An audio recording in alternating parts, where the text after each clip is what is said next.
Oi, meu povo, eu sou Priscila Elpo, CEO e founder do Instituto Elpo, e estamos aqui estreando um novo quadro, o Chá com Caos, quadro onde iremos analisar o que está acontecendo por aí no mundo digital e trazer aprendizados. Para estrear o Chá com Caos, vamos falar de um assunto que está muito em alta nesse momento, polemizando bastante, o caso da 123 milhas. Aproveita e já me segue e deixa o seu like nesse vídeo, que ele está completíssimo. Você vai ver desde quando a 123 milhas surgiu até as tretas atuais e como não seguir por esse mesmo caminho. Eu vou te dar dicas de como organizar o caos antes da recuperação judicial, já dando um spoiler aí do que vem pela frente. Então, bora lá? Vamos começar do começo. Quando surgiu a 123 milhas?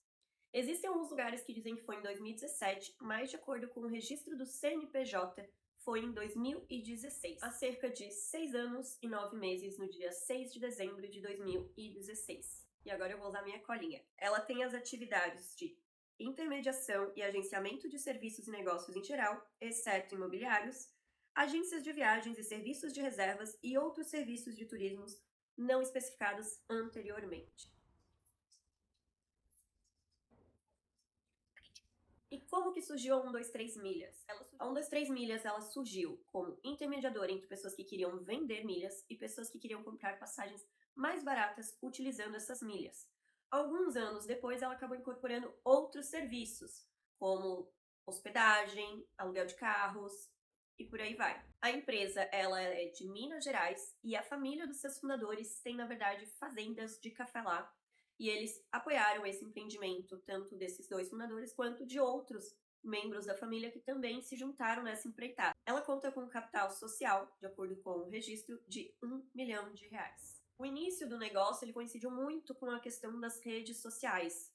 Elas estavam em alta, então mais pessoas estavam ali conversando, buscando fazer essa troca com relação a milhas, e aí foi um momento muito oportuno para eles lançarem o seu negócio.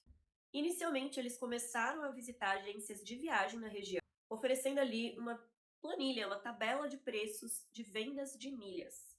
Então começou como todo mundo, né? Batendo ali na porta.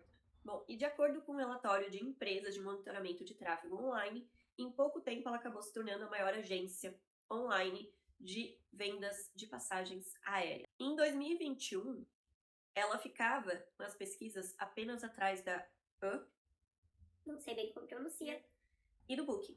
Mas lembrando que Hub e Booking não vendem passagens aéreas.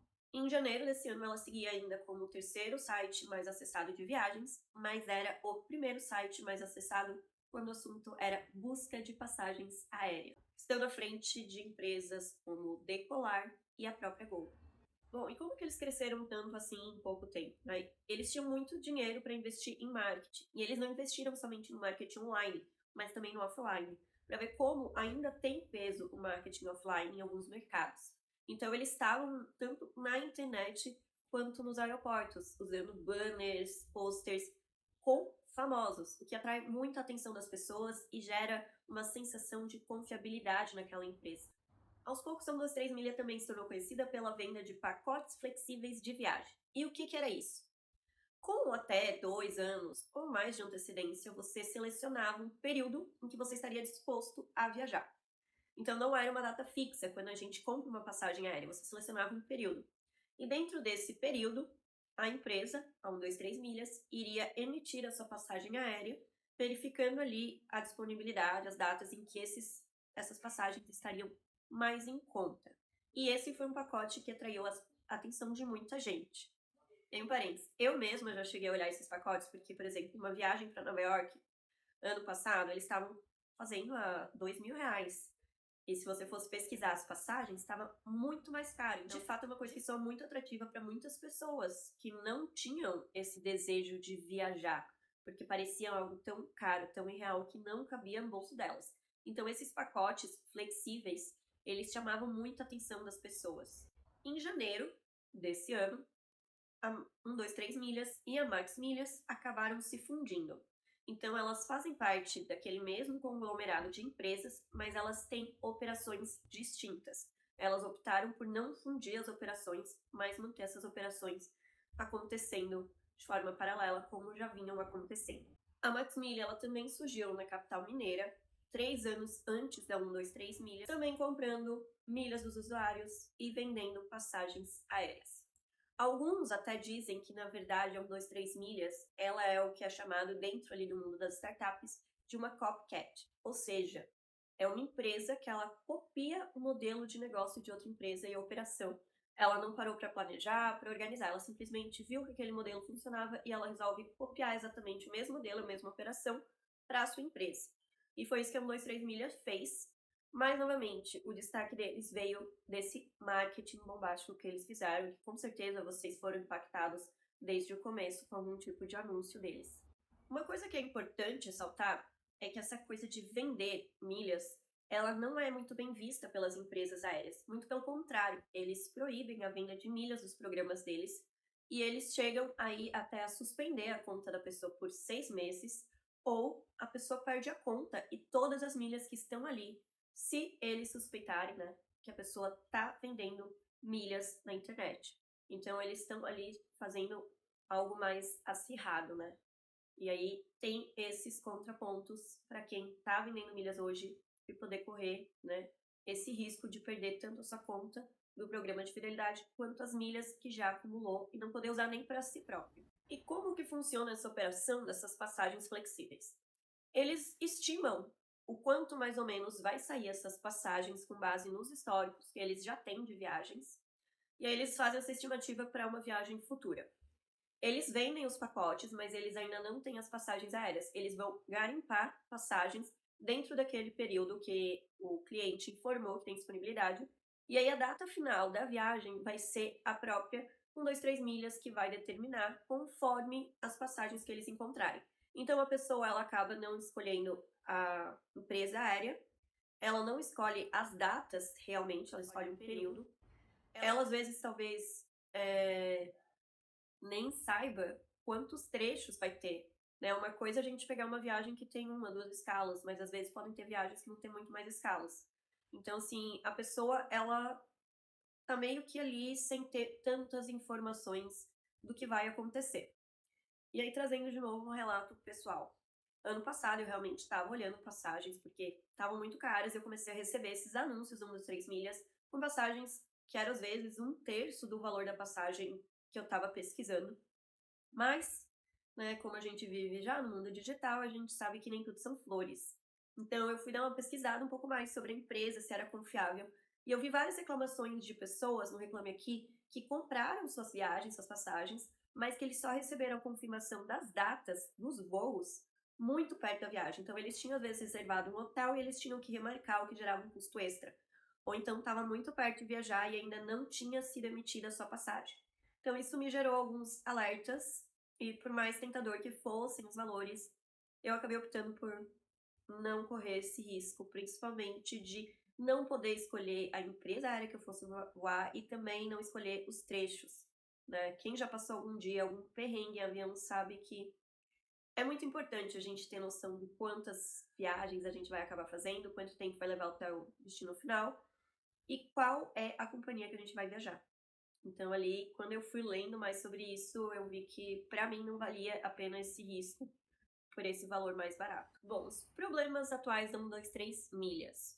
É importante frisar que os problemas maiores estouraram nesse mês, mas que se você for pesquisar, você vai ver que ela já tinha sido notificada em 2022, que já tinha sido feitas algumas ações de governo assim para fiscalizar, mas o maior mesmo aconteceu nesse mês. E aí não foi só uma coisa, né? Quando vem assim a avalanche, quando as coisas dão para dar errado, o caos acontece e você não tá preparado, vem a avalanche, foi isso que aconteceu com eles. E a gente vai explorar um pouquinho mais de cada um desses pontos pra gente entender melhor. Bom, a primeira situação, ela foi o cancelamento de viagens. Em 18 de agosto de 2023, houve a suspensão dos embarques previstos até dezembro. Então, eles simplesmente suspenderam, né, os embarques relacionados a esse pacote flexível, que, segundo eles, corresponde a apenas 7% das operações da empresa. Eu vou ler aqui o que a empresa disse quanto a isso. A decisão deve-se à persistência de fatores econômicos e de mercado diversos, entre eles a alta pressão da demanda por voos, que mantém elevadas as tarifas mesmo em baixa temporada, e a taxa de juros elevada. A 123 Milhas ressalta que a linha Promo representa 7% dos embarques de 2023 da companhia. E aí, como que a empresa ela resolveu essa situação? Então, ela ofereceu para os seus clientes um voucher no valor da passagem, do que eles gastaram nesse pacote, mais 150% do CDI. Esse voucher ele pode ser usado com serviços da empresa em até ali 36 meses. Então, eles não ofereceram uma forma da pessoa ter o dinheiro dela, dinheiro de volta, né? E alguns advogados, eles estavam justamente olhando para isso, porque, segundo eles, de acordo com o Código de Defesa do Consumidor, os clientes devem ter a chance de receber de volta a quantia investida em dinheiro e com correção monetária, ou exigir o cumprimento da oferta de serviço por outra empresa. Isso acabou afetando muita gente que estava com as viagens programadas aí até final do ano. E a gente bem sabe como que é quando a gente programa uma viagem, né? Seja uma viagem curta, uma viagem mais longa, uma viagem dentro do próprio estado, uma viagem para outro país. Você faz um planejamento, você se organiza, você cria expectativas e de repente está tudo cancelado e você não vai reaver o seu dinheiro de volta no seu bolso. Você vai ganhar um voucher para você usar novamente. Então é uma situação que acaba trazendo bastante estresse para muitas pessoas que acabaram criando expectativas sobre essas viagens e que não vão acontecer. Assim que começou, né, que saiu essa questão do cancelamento, já começaram algumas investigações a serem feitas com relação à empresa, né, para averiguar um pouco melhor essa situação. E vale ressaltar que muitos dos clientes que aceitaram ali receberem voucher, eles estão sendo impedidos de usar esses vouchers. Então aí tá dando mais um transtorno para essa situação, tanto para a empresa quanto para os clientes que compraram essas passagens flexíveis. E aí, como eu comentei, ano passado, o Procon de São Paulo, ele já tinha notificado a empresa sobre a não entrega de bilhetes aéreos e vouchers de hospedagem. Então, eles já têm aí um histórico dessa situação. E agora a gente vai para a treta número 2, a demissão em massa. Uns dias depois de comunicar a suspensão das viagens, no dia 28 de agosto, saiu aí uma notícia de que a empresa acabou fazendo uma demissão em massa dos seus funcionários. De acordo com alguns relatos desses funcionários nas redes sociais, a empresa alegou falência. E eles falaram que podem garantir apenas o salário do mês, mas que eles não sabem se vão conseguir cumprir com os outros direitos trabalhistas. Então, lembrando aqui o que são esses direitos trabalhistas do CLT ao ser demitido. Então, quando um funcionário ele é demitido sem justa causa, ele tem direito ao proporcional de férias, né? Tem que quitar todo o FGTS, tem a multa de 40% do FGTS, e às vezes tem algumas outras multas de acordo com a categoria. Então, eles estão falando que eles vão conseguir realmente pagar o salário, mas que esses outros direitos eles não sabem se vão conseguir honrar. A empresa falou no comunicado que essa redução do time é para eles fazerem uma reestruturação interna e que a justificativa disso foi a diminuição das vendas. Apesar deles não terem divulgado oficialmente o número de demitidos, estima-se que foi cerca de 80% dos trabalhadores. Então, outra coisa que vale comentar é que a Hot Milhas, que faz parte desse conglomerado de empresas, junto ali com 123 Milhas, ela suspendeu as negociações de milhas. Então, segundo a empresa, eles atrasaram o pagamento a clientes, que estava previsto para sexta-feira, dia 25, e eles optaram por interromper temporariamente serviços de compras em sua plataforma. Então, a gente vê que o problema não está sendo somente na 123 Milhas, mas ali em todo essa holding, todo esse conglomerado de empresas que faz parte ali do negócio deles. Bom, e se você achava que já estava bom de tretas, ainda não acabou. Porque no dia 29 de agosto, a empresa entrou com um pedido de recuperação judicial. Segundo a empresa, esse pedido aconteceu tanto por fatores internos quanto externos que acabaram atrapalhando a operação deles e, consequentemente, seus resultados. Então, esses fatores fizeram com que houvesse um aumento considerável de passivos. O que são esses passivos, Priscila? São nada mais, nada menos do que as dívidas, as contas a pagar que eles têm. Então imagina, né, se eles venderam passagens a um preço, que nem eu falei, de R$ 2.000 para Nova York para esse ano, não lembro se era para esse ano, mas vamos dizer que fosse. E as passagens, elas estavam custando ali de R$ 4.000 a R$ 6.000, e eles ainda assim quiseram honrar com algumas dessas passagens. Eles foram tendo aí algumas dívidas em relação ao que de fato eles receberam. E isso, segundo eles, vem acontecendo nos últimos anos. Mais pra frente vocês vão entender o porquê nos últimos anos. A empresa, ela afirmou que vai usar justamente da recuperação judicial para poder honrar com todos os seus compromissos e poder se reestruturar. Ela diz que ainda tem a capacidade, que ela consegue sim se recuperar disso. E aí, por isso que ela recorreu à recuperação judicial. O que é essa recuperação judicial? Eu vou ler aqui um trechinho que eu pesquisei para vocês. A recuperação judicial, ela serve para evitar que uma empresa em dificuldade financeira feche realmente as portas. A empresa endividada passa por um processo que consegue um prazo para seguir operando enquanto negocia com seus credores, sob mediação da justiça. As dívidas ficam congeladas por 180 dias e a operação é mantida. Para isso, a empresa precisa apresentar um plano de recuperação que tem que ser aprovado pelos credores.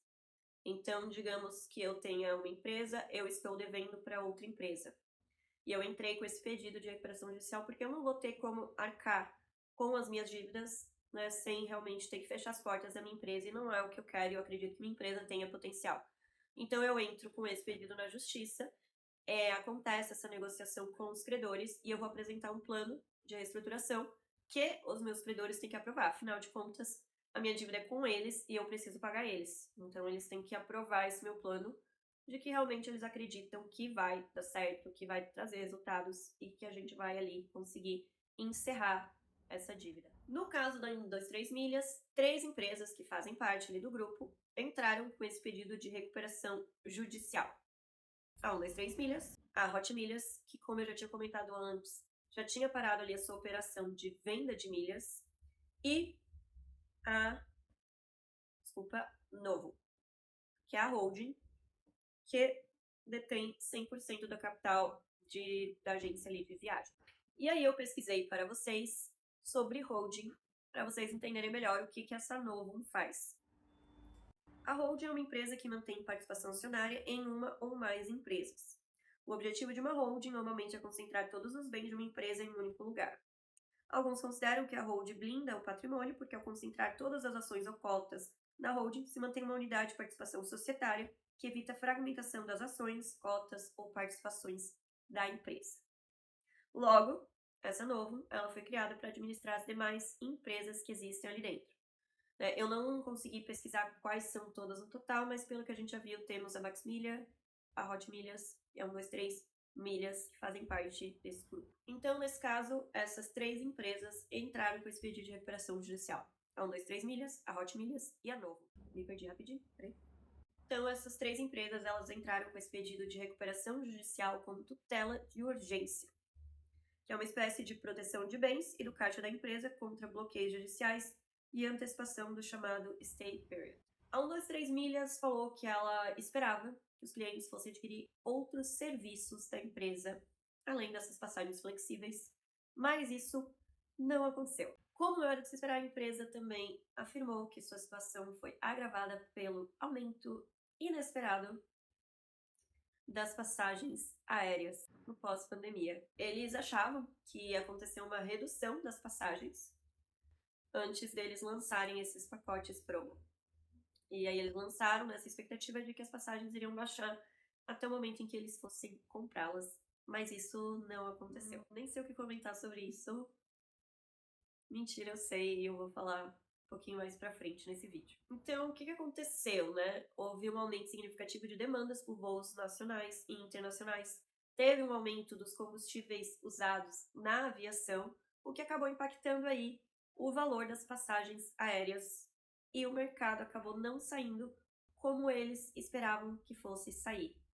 Então, ao invés das passagens diminuírem, elas aumentaram consideravelmente o preço. Uma coisa que vale a pena frisar é que, como a 123 Milhas, ela não é uma empresa de capital aberto, ou seja, ela não faz parte da bolsa, ela não vende ações, Não tem muito como a gente saber como de fato está a saúde financeira da empresa. A gente só sabe o que eles estão relatando, né, o que eles comunicam. Mas eu vi que a empresa admite que há mais de 2 bilhões de reais de dívidas. Se esse é o número real ou não, a gente não tem como saber. Agora a gente vai para um outro pedaço que é muito importante no meio dessa história toda, que é a gente está começando aí o nosso aprendizado. Talvez você já tenha tirado vários aprendizados ao longo do vídeo, mas a gente já vai lá focar um pouco mais nisso. Mas antes eu quero passar por um tópico que é muito importante: o planejamento estratégico. Então eu separei algumas informações que eu coletei do próprio site da 123 Milhas pra gente avaliar juntos se esse planejamento ele tá sendo verdadeiro ou se ele não realmente acontecia assim na prática, principalmente nos momentos de crise. Vamos lá? Primeira coisa que diz no site: somos a 123 Milhas e faremos acontecer aquela sua viagem que antes nem parecia possível, mas agora é. Nascemos da ideia de que viajar é para todos e é transformador. Venha com a gente. Existe aí alguns boatos de que foi graças a todo o marketing da 123 Milhas que as passagens aéreas aí tiveram um certo aumento também. Porque eles falam que nesses sites das companhias aéreas existe um algoritmo que quanto mais pessoas buscam, mais o valor aumenta. Não sei se é verdade ou não.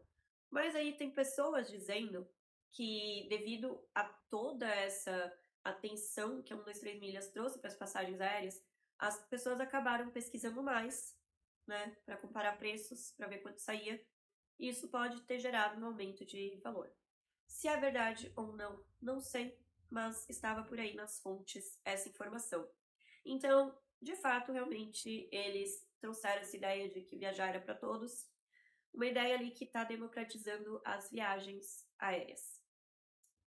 Não vamos entrar no mérito se deu certo ou não, mas, de fato, a ideia era essa e era o que eles pareciam estar cumprindo até então, né, até ter esses problemas.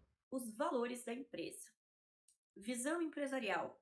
Posicionar a 123 como uma das mais relevantes impulsionadoras do segmento de turismo e viagens. Não temos como negar que, de fato, eles conseguiram se posicionar muito bem. Nosso propósito. Com economia e excelência, inovamos a sua conexão com o mundo. Somos 123. Bom, de fato, os valores se apresentavam econômicos, então tinha essa economia, mas eu não sei dizer quanto a essa excelência de serviço, né? Porque quando eu pesquisei já ano passado, eu já tinha visto que tinha aí várias reclamações a 123 Milhas com relação a essa entrega, né? Das pessoas às vezes estarem meio perdidas de a quem que elas recorrem. Então, assim, não sei bem quanto a essa excelência. E considerando os fatos atuais, né, eu acho que também tá faltando um pouco dessa excelência, desse tato aí, para trabalhar e para lidar com as pessoas, né? E na própria gestão, acabou falhando essa excelência, né? Porque senão a empresa não estaria onde ela está hoje. Cliente, nossa razão de existir, por isso buscamos assegurar as melhores experiências de vendas e compras de viagem.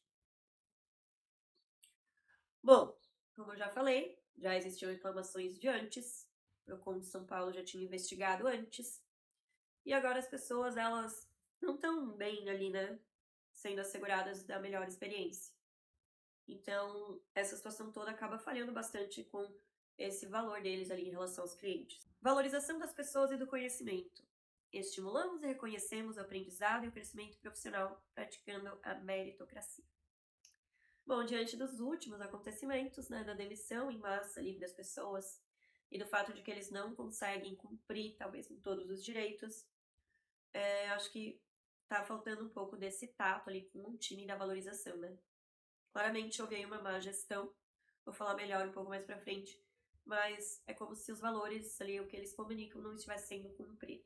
Inovação e tecnologia. Geramos valor para os negócios, para a sociedade com praticidade. De fato, a gente não pode negar que eles trouxeram inovação, sim, para o mercado, até o jeito deles fazerem o marketing, mostrando que eles estão ali tanto online quanto no offline, e a força que esse offline deu para eles, né? Eles trouxeram ali, nessa tecnologia, eles trouxeram alguns impactos e visões diferentes para o mercado, né? Então, não tem como negar. Mas, algumas pessoas chamam esse mercado de milhas de mercado negro, justamente por causa dessa questão de as empresas proibirem né? E ainda assim as pessoas estarem comercializando através desses sites. E aí o que eu vejo, assim, muito é que, por um lado, tem essa inovação, mas por outro, não é de hoje que as passagens estavam aumentando, né? Elas começaram a aumentar durante a pandemia e elas continuaram nisso. Então, assim, eu acho que faltou um pouquinho para eles de ter a perspicácia de olhar para isso e tentar inovar, tentar mudar, tentar melhorar o seu negócio. Me lembra muito o caso da Xerox, que era extremamente inovadora, chegou com tudo, mas acabou perdendo bastante mercado porque esqueceu de continuar essa melhoria contínua, essa inovação contínua. Esqueceu de ter essa atenção de que as coisas estão mudando a todo tempo. Então, eu acho que faltou um pouco disso. Honestidade e simplicidade. Honramos os compromissos sendo transparentes e diretos em nossas relações interpessoais e empresariais. Bom, pelas reclamações do Reclame Aqui, né, fica um pouco questionável até essa questão da transparência. E também dessa questão dos vouchers que as pessoas não estão conseguindo usar. Então eu diria que honestidade e simplicidade ali tá um pouquinho complicado também. Excelência. Somos comprometidos com o desenvolvimento das pessoas, da gestão, dos processos, da tecnologia. Bom, eles foram bons, de fato, excelentes em crescer a sua empresa, posicionar a sua empresa, mas eles não tiveram tanta excelência em navegar por mares que eram um pouco mais desconhecidos, né? Eles não tiveram aquela mentalidade antifrágil. Então, a excelência deles foi posta à prova durante a crise. E aí, não ficou, eu acho, ali muito comprovada. Até porque antes disso já tinham muitos relatos de pessoas com reclamações das entregas deles. E aí fica a questão, né? Realmente foram excelentes? Continuam sendo? Vão voltar a ser? A gente não tem como saber, né? E afinal de contas, o que nós temos a aprender com 2, 3 milhas? Tenho certeza que você já levantou aí várias ideias, vários aprendizados, coisas a não replicar para o seu negócio. Mas eu separei aqui algumas coisas pra gente falar. Primeiro de tudo, que é importante dizer que o tipo de negócio que eles operam não é ilegal, mas também não existe regulamentação quanto a isso. Depois do que aconteceu, o Ministério do Turismo começou a olhar mais para isso e vai exigir que todas as empresas desse mercado elas comprovem que elas têm essa competência financeira de realmente continuar com a sua operação, para evitar que tantas pessoas saiam prejudicadas. Então, talvez finalmente aí venha algum tipo de regulamentação quanto a esse mercado aí das vendas de milhas para trocar por passagens aéreas. Mas uma coisa que é muito importante ressaltar é que esse é um negócio que ele é muito instável. Ele não é um negócio sustentável a longo prazo, porque ele depende de muitas variáveis externas. Então, ele depende das companhias aéreas, ele depende da flutuação de inflação, ele depende das ofertas ali, a demanda, a oferta, o interesse das pessoas, as condições econômicas de cada pessoa. Então, assim, tem muitos fatores que podem afetar esse negócio. Então, ele é um negócio que é extremamente arriscado, né? Como se eu fosse colocar todos os meus ovos só numa cesta e qualquer coisa pode acontecer com essa cesta, alguém pode roubar. Então, é um risco muito grande para um negócio. Entendo que eles tentaram diversificar, né, colocando outros serviços, mas o chamariz principal deles é esse. Então, assim, eu vejo que talvez eles tenham criado esses outros serviços para tentar amortizar ali uma perda que eles tinham com essas passagens e talvez, né, as pessoas entrarem na empresa pelas passagens, mas comprarem os outros serviços, o que não aconteceu. Mas aí você percebe que é um risco eu assumir uma dívida imaginando um cenário hipotético na minha mente de uma possibilidade super otimista de algo acontecer. Não é assim que a gente gere negócios. A gente não pode viver no otimismo. A gente não pode ser poliana. Então eu vejo aí uma grande falha no negócio deles, no modelo de negócio deles. Uma coisa que eu vi alguns sites mencionando, não sei se isso é verdade ou não, né? Porque, como eu disse, a empresa é fechada, a gente não tem todos os detalhes da operação da empresa. Mas tem pessoas que estão chamando eles de esquema de pirâmide. Por quê? Porque para pagar as passagens desses clientes que estão para viajar, é como se eles precisassem de clientes novos entrando para usar esse financiamento. Então, os novos financiam dos antigos e assim por diante. Não sei se é assim que acontece, mas a gente já viu que existe essa probabilidade deles adquirirem dívidas na compra das passagens em virtude que o mercado ele não voltou a ser como era antes da pandemia, ele não diminuiu a inflação, ele não aconteceu o que algumas pessoas esperavam com muito otimismo que acontecesse. Então, pode ser que eles tenham acabado usando o dinheiro de clientes mais novos para pagar as passagens dos antigos, mas eu não vejo isso talvez como um esquema de pirâmide, mas sim como eles acreditando que futuramente as passagens possam vir a diminuir e eles vão conseguir comprar dessas pessoas mais facilmente. Só que, novamente, você está contando com fatores externos para o seu negócio funcionar. Não é muito bacana isso. E o risco não é só com relação às passagens aéreas, mas também com o mercado de milhas, né? As empresas, elas estão fechando esse cerco nas milhas e elas perceberam o quanto que elas estavam perdendo até de dinheiro com as milhas. Então, assim, se você andou tentando ver ultimamente quanto ia sair uma passagem com milhas, elas aumentaram muito. Antes você conseguia, às vezes, passagem de volta por menos de 1.000 milhas. E agora uma passagem tá 30, 50, 60 mil milhas, mesmo com antecedência. Então, assim, eles colocaram um valor mais alto e é como se eles estivessem tentando frear esse mercado.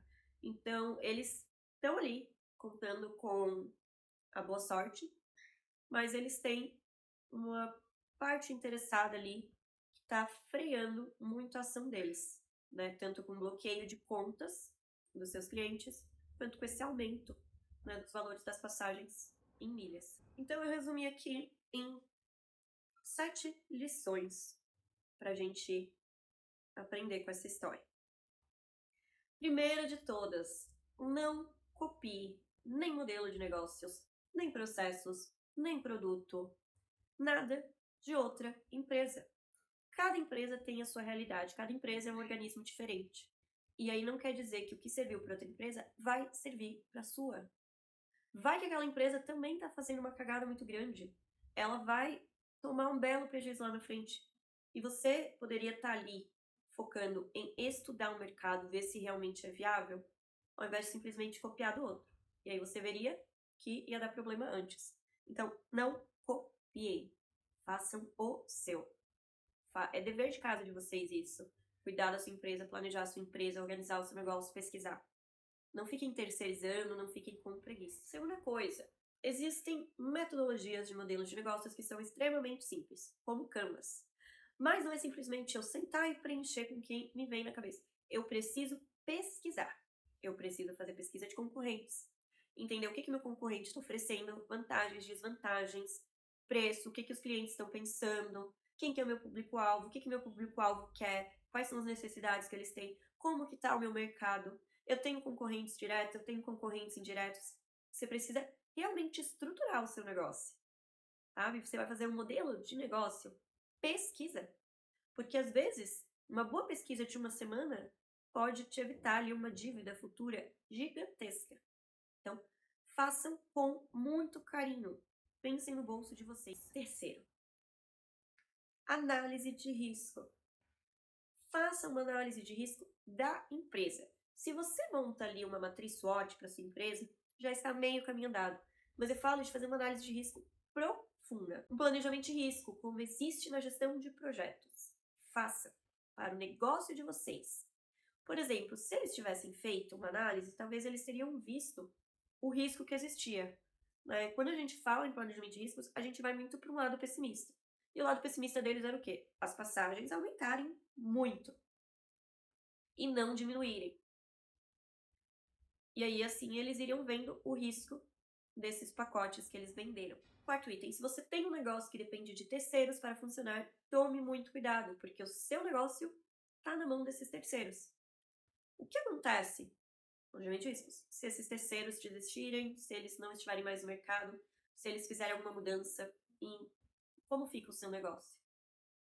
Então, toma cuidado com essas questões. Tem que ficar muito atento. E aí, uma coisa que vocês podem fazer nesses casos é a análise das partes interessadas. O que é isso? Eu vou pegar o meu negócio e vou listar todo mundo que pode ser impactado por ele. Casa 1, 2, 3 milhas.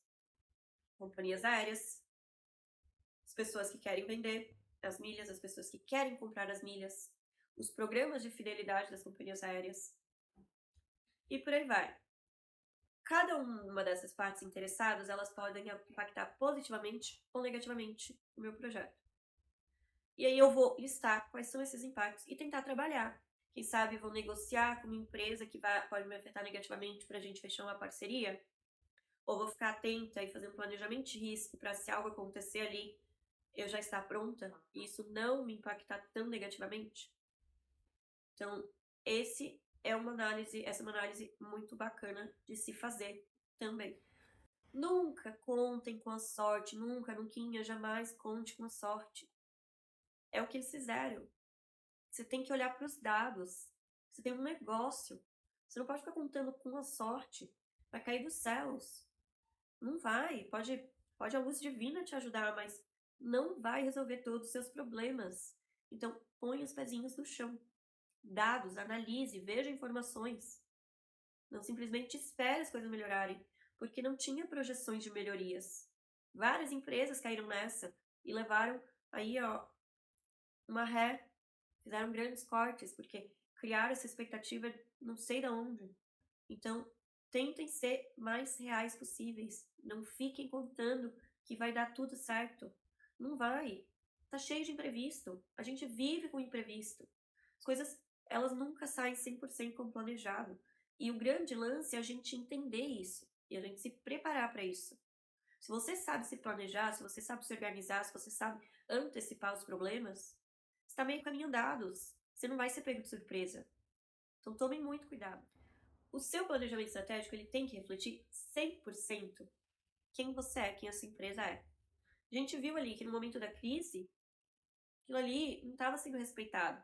E na verdade já não vinha sendo respeitado alguns tópicos antes disso. Então, assim, não é para ser bonito, não é para ficar aí para mostrar para as pessoas. É para ser útil para sua cultura, para a escolha do seu time, para você se posicionar, para as pessoas confiarem em você, para você tomar decisões. Então não faça um planejamento estratégico e guarde na gaveta. É para usar todos os dias. Ele precisa estar visível. E de verdade, foquem nas pessoas. Um funcionário pode destruir uma empresa. Se ele sair dessa empresa e ele não foi bem tratado, e a empresa ficou devendo, e a empresa não cumpriu com as suas responsabilidades, e a empresa ela não era um ambiente sadio, a empresa deixou ele doente. E um funcionário feliz, ele pode trazer tanto resultado para uma empresa, tantas vendas, tantos clientes, ele pode vender essa empresa tão bem por aí para tanta gente. Então, foquem nas pessoas. Fazer mudança de time sai muito caro. Treinar pessoas sai muito caro. Então, acerta de primeira na sua contratação, tem o seu planejamento estratégico para definir os seus valores e cuida do seu time, para ele manter tudo que ele está aprendendo ali dentro, te ajudando a crescer e ele crescendo junto. Então, felicidade no trabalho não é besteira, não é utopia. Utopia é o jeito que as pessoas falam, mas é um negócio que traz muito resultado. Muito. E aí eu me pergunto, será que esses funcionários já estavam felizes antes?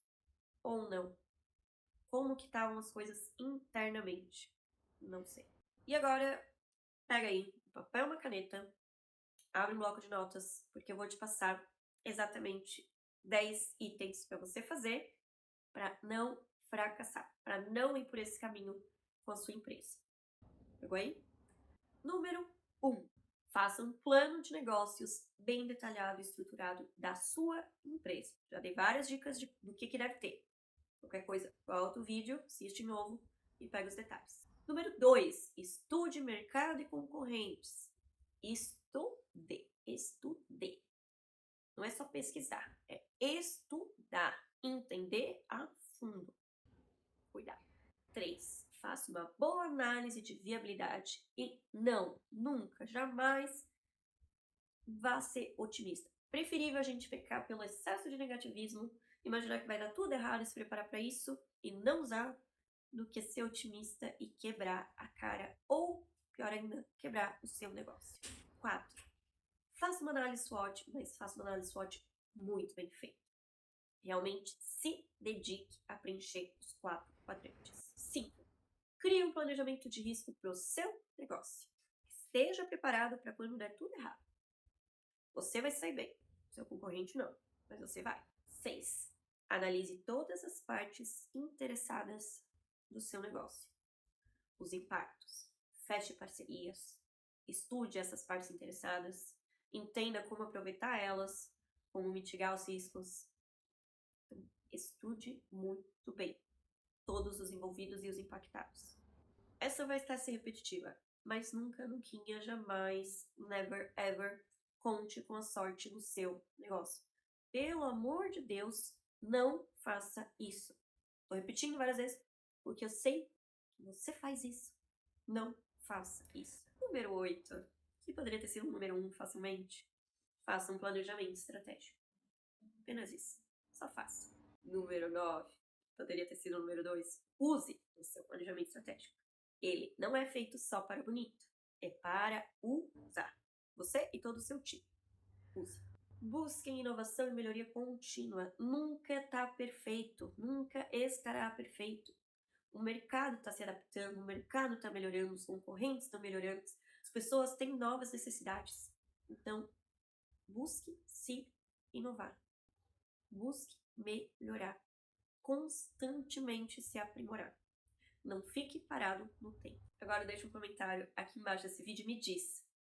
Você vai organizar o caos da sua empresa ou vai deixar estourar uma 1, 2, 3 milhas?